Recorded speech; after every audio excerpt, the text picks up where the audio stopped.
Hello everyone, welcome back to the table. Today I am very excited to bring you some hobby ideas, thoughts. We're going to talk about ESR at Sans Resultat, kind of my journey on that, where I've been and where I'm going, and kind of where I'm at right now. So I didn't have a script written. If you've seen my videos before, you know that to be true. I just go where the words take me. And then if you're new, I just go where the words take me. So nothing's really planned out. Except for, I had a general thought as to what I wanted to talk about. So first, I wanted to let you know that I'm getting ready to film some gameplays. But that's the part I want to talk about, was one, where am I going to film those? I've had recent changes at home. I don't have access anymore to my usual large gaming facility. Not to bore you with details, so I think I'm going to be limited back to my secondary table, which is where I film most of my board game stuff. And that's a much smaller play area. And for a game like ESR or any Napoleonics in various scales, you're going to need some table space for just about any miniatures game to really kind of get a sense of scale and maneuver.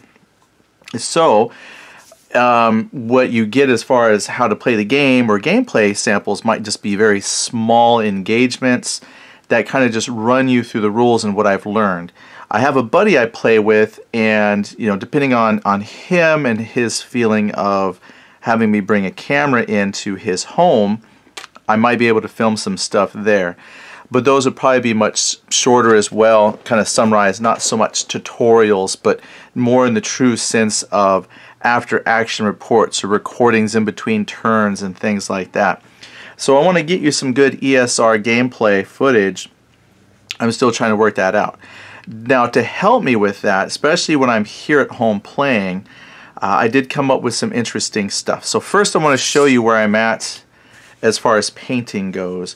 I've done some other crafts, and that's taken away from my painting time, but I've learned a lot.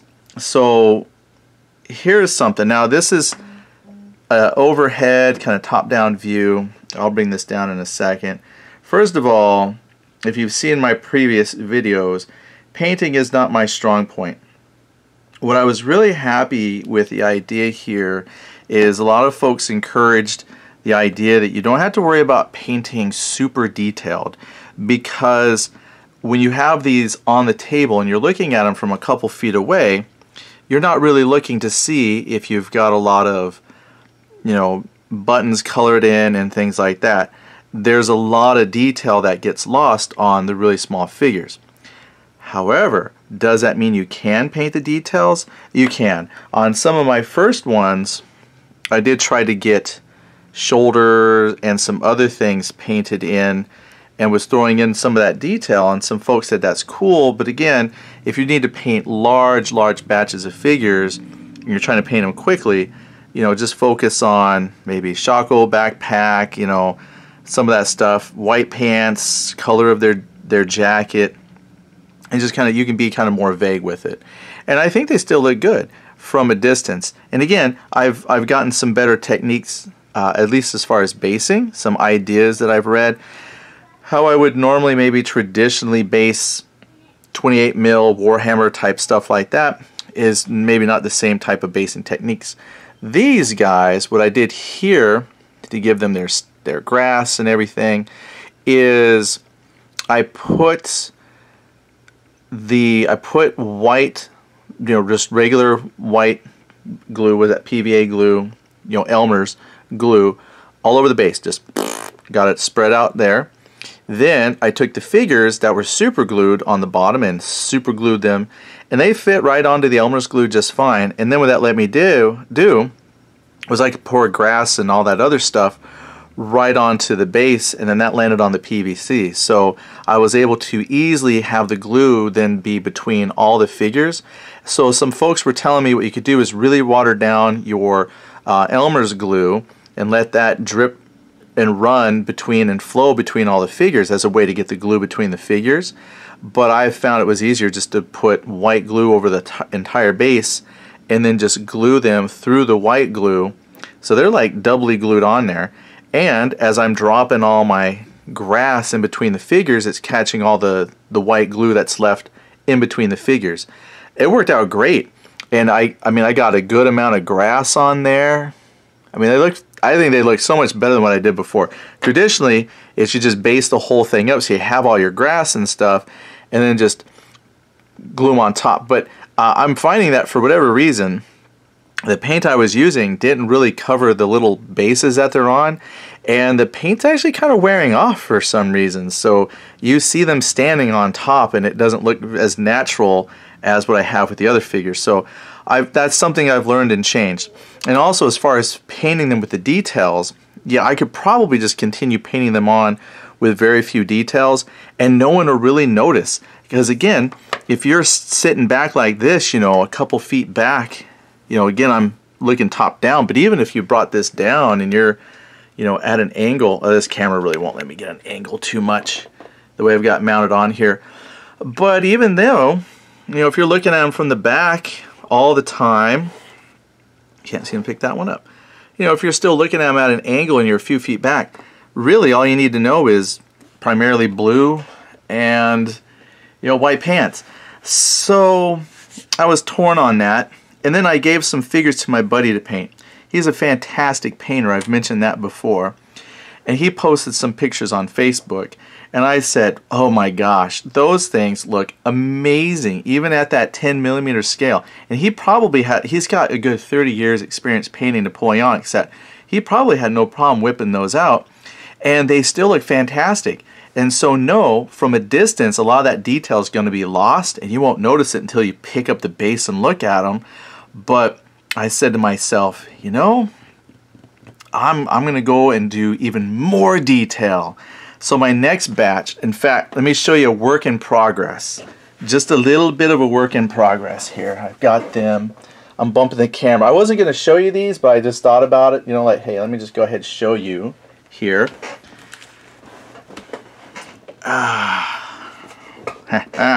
This is fun. I didn't realize I'd have so much fun sharing hobby stuff, especially over the part I hate the most. So what I'm doing here is they're all white. The base is white. And then I'm picking out the details a little bit better, especially on the helmets for some of these guys that have like white cords and things. Before I was just painting the whole helmet black, but you miss some of the white cording that drapes down around. And you can't see it very well on the camera, but I was able to kind of negotiate my brush around some of the reliefed areas on the helmets that, you know, bring out some of those details, and then I can go back and paint those other colors. So here's one that is, I think this is one I painted as a proof of concept all the way through, and they're tiny. So I showed my wife, I was like, look, it's done, and she's like, that's so tiny, how could you tell anyway? So what I had, borrowing the blueprint of my friend, was I went with a multicolored Shako, and apparently that doesn't really matter. I think it matters as far as companies within the battalions and whatnot, how they break themselves down. I don't think it really actually matters what the Shako color is as far as like just some dude, but if he was amongst his battalion with all his friends, that would matter. And in this particular stand I'm working on, he's the only grenadier that I have, so I went ahead and just gave him a distinctive Shako. I left some of the, and you might not be able to see this on the camera very well, so I'm going to point out my thoughts. On the front of the hat, I left some of the cording and the strap to hold the helmet to this head. I left those unpainted because a lot of the pictures I see, that is kind of a white cording and silver type color. So I left those untouched and hopefully paint around them enough that they stand out on the helmet. And then his front there, he's got some decorative gold and whatnot. There's like the, you know, insignia cap on the front of his hat. And the color I'm using for green is probably a little too dark, but he's got like tassels and things that hang off the side of the hat that maybe I'll pick a different color so it stands out more on folks. But the tassels are the green, so it matches his Shako, and then he's got the shoulder epaulets. I'm not sure how you pronounce that, but I made that the green as well. And then his jacket, and then I tried to paint between the white belts and things that cross on the front of the coat and then the inside coat. I just left the white, you know, the base coating, and then I've got a a flesh color for the face and the hands. The flesh color is kind of dark, but when I'm looking at it in person, it looks very fleshy. It's a contrast paint, and it stands out very well, I think, as far as flesh color goes. And then I've got some red on the cuffs of his jacket. Then I painted silver on the bayonet. I have silver going down one end of the rifle to represent the metal part of the rifle, and then I've got brown on the back to be the wood part of the rifle.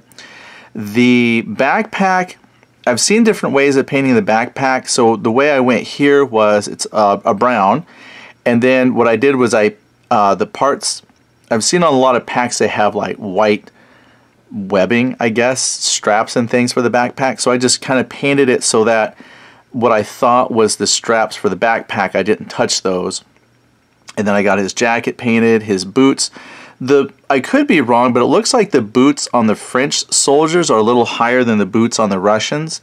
So the way the coat comes down, it almost meets and lines up with the boots if I'm looking at the way the figure is sculpted. And I noticed my buddy put like white tails on the jacket, so I tried to put some white tails, and that's probably about as much detail. So it did take, I wouldn't say take too long to paint him, and when you start doing a batch painting, you know, you paint this, that, and the other thing on all of them. So I'm batch painting the rest. I just wanted to kind of get a proof of concept down, and so I've got one here, and I think if I put that kind of detail into them, you know, individually, if you hold them up, I think they'll look pretty cool. But yeah, that detail is going to be lost when you put them on a base. So the debate then is the trade-off in time to paint versus having figures on bases, is that worth the trade-off? Because I know a lot of people won't want to play the game until everything is painted and mounted, because I admit, it looks amazingly cool. You know, and even with these low detail painted figures, it's still cool to see them on the table. The other debate, I shouldn't say debate, but the other question that came up is how crowded is a base? And I think I've heard this from several comments. There's too many figures on the base. I mean, they're shoved in there. And my buddy who does the really superb painting, you know, he even commented he might just do 8 per base. Or not 8 per base, but he'll do like, I think he said 6. He'll go with 6, give him some spacing. And, you know, I think that would be fine, but me personally, after looking here, I actually, because the sets come with enough figures to base enough bases and things, that I'm just going to go with the recommended basing, and that's 8 figures. 1, 2, 3, 5, 10 figures. Maybe that's what it was. These are 10 figures, and my buddy wants to put like 8, just to give them a little more spacing. But I like the crowded. For me, that crowded look really helps emphasize the rows and rows of folks. So I'm going to leave the basing as recommended. I personally like the crowded look. And yeah, that makes it very hard for you to really get in and look at the detail of your painted people. But you know what, I'm thinking, I'm okay with that, because again, I'm always a couple feet back from the table. I'm never going to get up close to really see these guys ever again. But in my heart of hearts, I know that they've been painted with a lot of detail. So I'm just going to crowd my base. Alright, so those are some thoughts I have on painting and how that's going. So when do I expect all these figures to be painted from the starter box? That will probably be done sometime next year. Hopefully not, but it is still slow going for me. So then you might say to yourself, well, let's see, what do you have now? Well, right now I've got 2 of the leans for French, and I've got 1 Russian. I did a Russian just to test out Russian painting, and I think they're going to look pretty good too, but I did a test paint on them, and it went fine. So I think in time I'll have quite a few done, but yeah, I'm definitely a slower painter than other folks. So then the question comes up, like, what alternatives could you use? Because I don't want to mount the figures unpainted, because it'll be near impossible to paint them later. Or a friend of mine actually said, my same painting buddy, he said if you wanted, you could glue the figures down with your white glue, play your games, And then when you're ready to paint that group, you can actually like get it wet, get that base wet again, and then that will loosen the glue and you can pull the figures off without damaging the figures. Of course, that might ruin the base a little bit. I don't know how water resistant the bases are, but I'm sure if I figured a way out, I could loosen all that white glue, take the figures off. So that is one way to play. I could just mount those metal figures with the white glue, knowing that that's just a temporary hold, play with figures. Also, there's Risk figures. And I thought for the gaming that I'll do tomorrow, or well, whenever I get to film the gameplay, I can just play with Risk figures. I already have a bunch mounted because I was going to use those to learn other rule sets. But at the same time, I thought, yeah, I don't know. The Risk figures don't. I think they'll be fine, but with the ESR, I wasn't sure if I'd want them that way. So I came up with an alternative. So here's the story to the alternative. And I'm actually very proud of my wife. She gave me this idea. So first I was having a conversation with Dave from the Wargaming Company, because just so folks know, if this is your first video watching the series, he sent me the starter box of figures, which I have right here. He sent me the starter box and the rule book, the campaign guide for Didn't Dare Do Anything, and this really cool. I showed this to my friend and he was like, yeah, he might order one in the scale that he plays. But a player aid, which is on this amazingly very super thin paper of plastic I don't know, but this is an amazing quick start guide. And oh yeah, so I was talking to Dave about this, and we decided probably what would be best is for maybe the first few games, because I'm really trying to show how, here's the idea, right? To show just how functional the company is, as far as you can get your miniatures from them, you get your play aids from them, you get your rules from them. You can also buy terrain for your miniature table and things like that. And the idea was, okay, well, I'll just play with all the ESR components, but that means I'm going to have bases with no figures, so I'm just going to make labels. And David said, you know what? I think labels are a great idea. People will understand you don't have everything mounted yet, but we can also tell them what we're looking at. So I said to my wife, and this is where the clever part of my wife comes in. I said to her, yeah, I'm going to make some labels, or these little top-down pictographics or something of the people on the bases. And she said, you're just going to have pictures of their heads? And I guess maybe that's not exactly how she said it, but she had kind of this quizzical, because she's not a gamer. So I said, yeah, there'll be top-down pictures or whatever. And she said, well, why couldn't you use photographs of miniatures and stick those on the bases? And I said, yes, why couldn't we use pictures? And I had the epiphany. The Wargaming website has a basing guide, and it has pictures of minis from the top down. I don't think the intent that David had was that you would take those pictures, print them out, and then stick them on the bases until you painted your figures. But guess what? You can take the pictures of the bases on his website, print them out to the size of the base that comes. So this base comes from the starter kit. So now, while I'm waiting to get my figures painted, see, so now I've got one Russian line unit, but until I have the others, I've got some more. I've got one right here. Here's a Russian unit with the photograph. So now I know this is my Russian. Now the ones on the website come labeled, and it might not match what you're actually doing, but I just know as a good reminder this was a Russian 1st Infantry Battalion. That's great because I've got a bunch of these Russian infantry battalions. So I've got some other ones scattered here on the table. I just got to find them. Yeah, here's another one. Here's another one. So everything that comes in the starter box has been based. Oh, let's figure out what that is. I'll be right back. And through the magic of television, we're back after the little interruption there. And yeah, so we were talking about bases. So there we've got infantry, I can put some dragoons.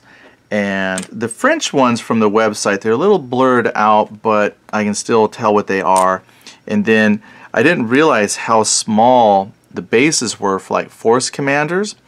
And they just fit a couple, so you'll have like the force commander, the 2 aides, so they're on there. And then the formation commanders are even smaller. So when I originally got these little bases out of the bag, I guess I was used to Napoleon's battles where like their force commander base is, you know, like this huge base. When you're playing like 20 mil, it takes up a rather large area, and these are much smaller, so they'll represent 1 horse commander, you know, commander on a horse. So the formation element is much smaller as far as the commanders go. But it's fine, it works. I got pictures, cut them out, and I think they will work well for representing what I need on the table as I get stuff painted up.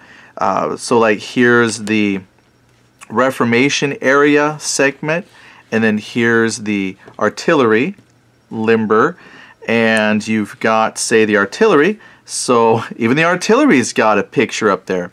So I can have them, that's a French artillery. This is, yeah, French limber. So you've got the French, and I've got the can pointing backwards, so that means they're, you know, limbered up and they're doing their thing, and then when they're ready to, you know, start to deploy out, boom, then this can go over the map wherever it's got to go and bring their support, which is great. When I was playing with my buddy and his 20 mil stuff, we just left the artillery portion off and we're just moving this base around, but there's actually quite a bit of support for the artillery, so I think it'll be nice to have the artillery limber base on the map to kind of help guide how you maneuver these folks around. And then the starter box comes with basically two formations worth of stuff. So you got your two formation reformation areas, and each one has 1 artillery limber. So here's a Russian one, then they got 2 French Reformation areas, 2 Russian Reformation areas. And it's just cool because that starter box had pictures of these for basing, so this worked out great. Even if the pictures are wrong, because at the time I got so excited by the idea, I just cut some of the pictures off the website, and I didn't really match up what was in the starter box. But it's fine. They're just pictures, you can't tell anyway. And once you make little labels telling you what they are, it doesn't really matter. But here for the bases, I'll have pictures representing the units in play. Now, to further assist, I got this from my buddy. When I play with him, he makes little labels for me. And I say for me, I mean he uses labels too, but since I can't visually tell one type of unit from another, you know, I've got the generic naming from the unit roster. So if you were playing a scenario, this might actually have a more specific unit, but just for generic play, you know, this is a line regiment here. So here's a Russian line, and then all the other ones are labeled too. So here's my foot artillery. So when I'm kind of looking at the table, because you're seeing these mostly from the back, I can quickly tell, you know, who they are. Plus, I've got these color-coded by formation. So for example, my Russian Jaegers, they're kind of this little purplish, light purplish color, which is great because I gave them Commander Essen, and his full name is on the roster sheet. But I know that with my purple formation folks, boom, Essen is the guy. So the color coding is what I definitely got from my friend, because I've seen plenty of people label their bases. I haven't seen too many color code. So now I've got the starter box came with enough for 2 Jaeger units. So I've got 2 bases for Jaeger set aside, and they would be added in with the purple. Let's see, this is line regiments, and they're also that kind of a purple color. So all my infantry are purple because that's what one formation was just a whole lot of infantry. And Essen with his purple is in charge of that. So this is one formation. Now I'm going to just move stuff aside, getting into talking a little bit about my experience with the game. So the only other game I have to compare with is Napoleon's Battles as far as miniatures gaming goes. And I thought that's a fine system. And maybe I thought it was fine because that's the first one I played, but I did really enjoy it. There's some differences in how things are done between the two games, and one of those comes in like the idea of command and control and like movement, for example, and sometimes sizes of your units here. I'm just going to throw these guys out. Oh, nope, that's a chasseur. That's not Russian. Get them out of here. And then I've got some guys here. So that's 8. So this would be like a large unit in Napoleon's Battles. And what's interesting, biggest difference between, say, Napoleon's Battles and ESR, or most of the Napoleonics games I've looked at. I've looked at other rule sets. I haven't played them, but I've been looking at other rule sets. And one of the biggest thing is starting the battle. How do you bring folks onto the table? And this is the part I really like about ESR. ESR specifically deals with bringing your troops to the table. So with Napoleon's Battles, someone told me that that's a grand tactical game. Now you can clarify for me or explain if you have different thoughts on the scale of it. But grand tactical, as I was explained, was you're dealing with large bodies of troops, but they're moved and handled in kind of a tactical fashion where you decide if they're in line or in square. ESR does not do that. It's pulled the camera back maybe a little bit further. So instead of saying Grand Tactical, I guess you could say it's just like Grand Armée or something like that. You're dealing with divisions and things. But again, you can maybe clarify that for me a little bit more, since I'm still learning all of those, appropriate references for Napoleonics. Now, I don't ever have to worry about putting these in square or column marching and things, except for the very beginning of the game. The scenario that you're playing will dictate how your troops arrive. So most games, your troops are already going to be deployed in some kind of columns or lines, and you just move from there. With ESR, I'm going to bring the camera up just a little bit. The scenario might have it where your folks are coming on in the what they call ployed. And yes, they made a special note in the book that ployed is a real term, and that basically means your troops that are in line. Where's my other Jaeger? Jaegers, we'll put Jaegers up front. And a typical formation then is going to take up a lot of space. So I'll pull that camera back a little bit more. But this specifically was an infantry formation. So I've got my eight battalions of Russians. Here's the formation commander at the lead, and he's going to be up there guiding the formation through everything. But that's not all. This formation also has assigned to it a artillery unit. And the artillery guns here. I hope this is the Russian one. Yeah. And so that would be at the back. So the problem that you're going to start seeing here, and I'll tell you why this is a very cool problem. See, at some point, this stuff is just takes up a lot of table space. So look, I'm snaking around the table so you can see it. And then you still have to have your Reformation area. So you've got the bulk of the fighting people up front. They have their artillery support very close behind. And then you've got the beans and the bullets coming up in the back. Now here's why this is a great problem, and what I think really starts you off on setting this apart from a lot of other games. How do you fit all these people onto the table? And I loved it because I was talking to David about that. I'm just going to refer to David like he and I are really good friends. And but I've asked him some questions, and he's explained things really well, which highlights some of the points I really like about the game, how it sets it apart. Some of the maps are maybe in this 150 yards to an inch scale. Some of the maps take up maybe like 2 by 3 square miles or something like that, 2 miles wide. They're maybe 3 by 3 square feet. They seem pretty small. I'm used to playing games on a more traditional 6x4 table. But some of the battle spaces for ESR, depending on your scenario, are much smaller than your 6x4 table area. And yet you have to account for all of this stuff in your battle space. And David said that is by design, because historically that is exactly the question that leaders were asking themselves when they fought in these areas. How do I deploy my large number of soldiers into these small areas? It might be that the battle space in the real historical scenario was small because everything around the battle space was swamp or dense forest, and you only had that small area to deploy in. So then how do you make everyone fit? All your formations that want to get in there and fight are trailing all of their folks and artillery and beans and bullets, right? They've brought all that with them.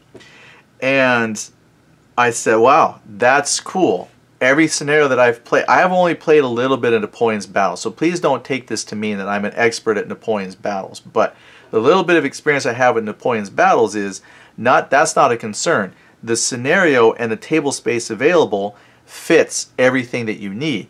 Here, depending on your scenario, there's the possibilities that you might run into, okay, how do I deploy these people and get them all to fit the way I need to fit and still account for their supply areas and whatnot?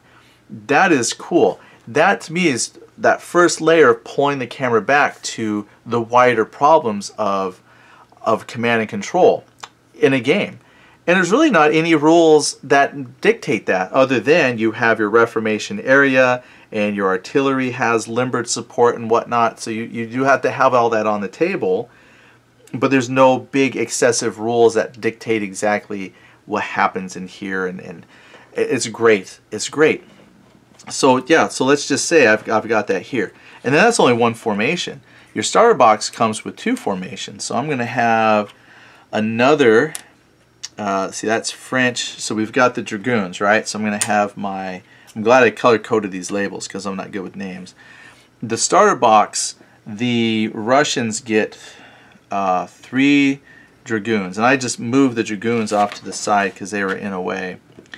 So I put wherever they went somewhere. I was going to put another column here. Oh, here's... yeah, where did my Russian Dragoons go? Well, good thing I'm not filming a battle right now, because I would be missing several units of Dragoons. They've marched off. Oh well, I'll find them. They're clearly not here at the second. But there would be one more formation. Now luckily, for the cavalry, not cavalry, I got it this time, but for the cavalry, the Russians only brought 3 squadrons with them of cavalry, and then they're going to have the Reformation area for them. And there's no artillery for the cavalry. So fortunately, the second formation for the Russians is very small. And then I didn't do a good job of color coding my force commander, but with one force commander, this is pretty much what one force is going to look like for your starting army. You're going to have one nice large infantry formation, and then a much smaller, it's only 3, but again I can't find my actual Dragoons, so temporarily standing in. But then there's 3 squadrons of cavalry for the Russians, and then their Reformation. So at least the cavalry is much easier to deal with. The French are only bringing 2 cavalry, so they're going to have their formation. Yeah, that's a chasseur, so he's here. So this would be the French. So the French have even fewer cavalry. So both of these armies, just to visually give it to you here, is primarily infantry based, which is great. Cavalry is a phenomenal tool in this game, and I'll explain some of my thoughts on that as well. Well, that's how I'm going to play until I get everything painted, and as I get stuff painted, I'll just peel off. So what I did here, for those curious, I don't have an amazing printer, and you could probably find better sticker paper than what I did, but I found these 8.5 inch, 8 inch by 11 inch, 8.5 by 11 inch regular page size for US shipping labels. So I just printed on the shipping label and then cut out the the pictures of the troops I want to put on the bases. If you have much better equipment than me or better sticker paper, these will probably look a lot better for you than what I have. But I'm going to go with this because I think it looks pretty good. Okay, that's a little bit. Maybe I shouldn't make this too long. Once I pair this up with the first part of the video, that's probably a good 30 minutes of just kind of talking about the formations, the printing that I did, and how these will line up for the upcoming battle. Why don't we just pause that here? We'll make that one video, and we'll come back and kind of talk about the rules a little bit of ESR and some more reasons why I like the ESR. So the formations and the support of the formations and having that all on the board, and then your small play area, how to deploy all of this, is one of the first things I liked about ESR at that level. Granted, if your preference is tactical play where you're really focused on things like what formation you are, column, square, things like that, this might not be for you. But if you want to play at a level where you're pulling the camera back a little bit, I think this would be a great system for you, and that was the first kind of reasoning why I like this. I'm going to put out a second video where we start walking through the turn sequence, which then will start to pull in other aspects of the game. So formations are just one, managing your formations, that's one aspect of making all of these rules work. So we'll come back and talk specifically about the sequence of play. Alright, thanks for watching. We'll see you next time.